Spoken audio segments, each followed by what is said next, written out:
வணக்கம் நண்பர்களே, தமிழ் பிளாசம் சேனலில் டீ கடை கச்சடா எப்படி செய்கிறதுன்னு பார்க்கலாம்.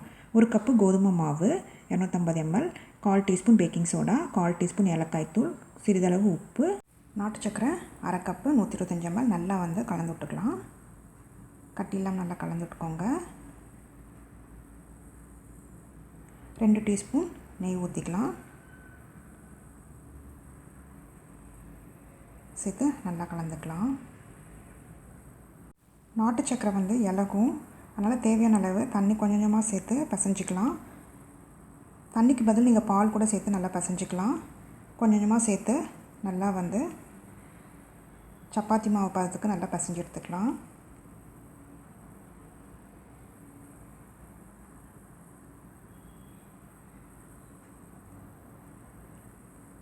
நல்லா பிசைஞ்சாச்சு. 3 டேபிள் ஸ்பூன் ரவை சேர்த்துக்கலாம். சேர்த்து நல்லா பிசைஞ்சிக்கலாம். கடைசியாக ரவை சேர்த்து இப்படி பிசைஞ்சோம் அப்படின்னா முறுமுறுப்பாக இருக்கும். ரொம்ப கெட்டியாக இருந்ததுன்னா 2 டீஸ்பூன் எண்ணெய் சேர்த்து கூட நல்லா பிசைஞ்சு எடுத்துக்கோங்க. நல்லா பிசைஞ்சாச்சு. இப்போ மூடி போட்டு மூடிடலாம். 20 நிமிஷம் நல்லா ஊறிட்டுருக்கட்டும். 20 நிமிஷம் ஆயிடுச்சு. நல்லா ரவையும் ஊறிச்சு பாருங்கள். இப்போ 2 டீஸ்பூன் எண்ணெய் ஊற்றிக்கலாம். ஊற்றி நல்லா பிசைஞ்சிக்கலாம்.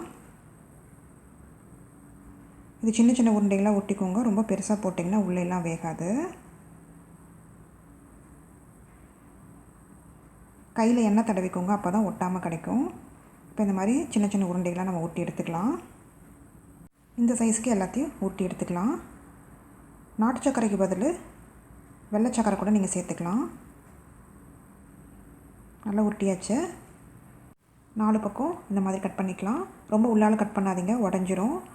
கட் பண்ணாமே நம்ம எண்ணெயில் போட்டு எடுக்கலாம். ஷேப் கிடைக்கும். இந்த மாதிரி எல்லாத்தையும் கட் பண்ணி வச்சுக்கலாம்.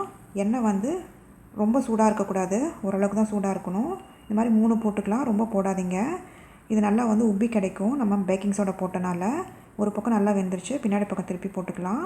நம்ம கோல்டன் ப்ரௌன் கலரில் நல்லா வேகிற அளவுக்கு எடுத்துக்கலாம். சிம்லேயே வச்சு வேக வச்சுக்கோங்க, அப்போ தான் உள்ளே எல்லாம் வேகும், இல்லைன்னா உள்ளே வேகாமல் இருக்கும்.